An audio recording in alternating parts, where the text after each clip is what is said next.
In 1957, Melba Pattillo Beals was one of 9 African-American students chosen to integrate Central High School in Little Rock, Arkansas. As one of the Little Rock 9, she endured shouting, angry, rock-throwing mobs, and threats from the KKK. Only Melba's faith in God sustained her during her darkest days and helped her become a civil rights warrior. In 1999, she was awarded the nation's highest honor, the Congressional Gold Medal, for her role in the integration of Central High School in Little Rock, Arkansas. In her latest book, I Will Not Fear, Melba shares her journey through oppression and persecution and points to faith as the solution for the world today. Well, welcome to our show, Melba Pattillo Beals. It's wonderful to have you. Thank you. Take us back, if you will, to 1957. You and 8 other students were handpicked to integrate a Little Rock school for the first time, a high school. You're 15 years old. What was that day, the day you went to school, in a new school for the first time? The problem with my situation was I just thought it was the first day in a new school. Yeah. I didn't know it was the first day in a new war. And it was the first day of a declaration of war by the segregationists on we children. And they came ropes in hand to do business, as they said. But you never even got into school that day, and yet you went back. Where did that fortitude and that chutzpah come from? Living my, I write about this in a book called March Forward, Girl. If you live in Little Rock, Arkansas, and at 5 you watch one of your own men hanged on the rafters of the church, and the first thing I noticed at age 3 was my parents would be one way at home, but then we'd go to the store. They'd be intelligent, educated, sweet, proud people. We'd go to the grocery store where there were white people there. We had to stand in line forever. Yeah. My parents wouldn't say anything. White ladies would come and get right in front of us, right? And we'd be waiting with our groceries and things. And they would kowtow. Yes, sir, no, sir. Don't look them in the face. And they couldn't my mother would reach for a can of baking powder. And she couldn't do that. The clerk would come over and get it because the thing was, if any black person touched anything, then they'd say, well, that whole section's not saleable, right? So I'd grown up like that. So that being the case, when you say to me, going to Central High School offers me the opportunity to get out of Little Rock, are you kidding? Mm-hmm. That had been the dream I had lived for. When I was 3, I said to Mother, where did I come from? I think it was a little bit 04. She said, the stork delivered you. I put my red wagon in front, and I sat in the wagon. You want to know why? Because I thought if the stork came once, he's going to come back to deliver the other people. I'm going to flag a ride out of here.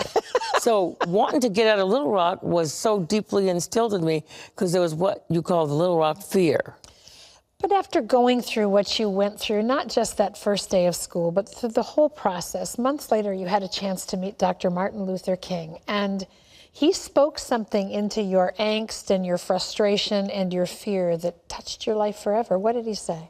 This task had become so huge that I couldn't hold it inside. Yeah. And so when I met him, it was so moving because he was so different. And I thought, this must be who God is like. So I'll tell him everything. Just spew out. Spill it. Mm-hmm. Oh, well, they put acid in my eye. They hit me. They stuck me in my back with a flag stick, and on I went. And he let me finish. Very slowly, he looked at me and he said, Melba, don't be selfish. You're not doing this for yourself, but for generations yet unborn. I would learn to just hate that sentence in the beginning. But as time passed on, it was the sentence that sustained me. You have to stay here. You can't back out. You can't get kicked out. You can't start hitting people back and misbehaving because you are influencing and having some influence on the lives of those who will come after you. But you did several things, Melba. You endured, for one thing. You thrived academically in that setting. And then when it was all said and done, you forgave. How important was that? Grandma said, look, if you want to hold animosity in your heart, go for it. But it's like chewing on lemons. I'll give you 3 lemons here. Start chewing, girl. And sometimes she'd hand me a lemon. If I said something, she'd say, chew. Because if you want to continually chew on lemons, the worst, not the great ones, but the worst lemon ever, then that's what it means to hold that in your heart. Whereas the person you're holding animosity toward may not know you exist. May not know what you did, may not care. And so she would say, you cannot love the Lord at the same time that you have animosity in your heart.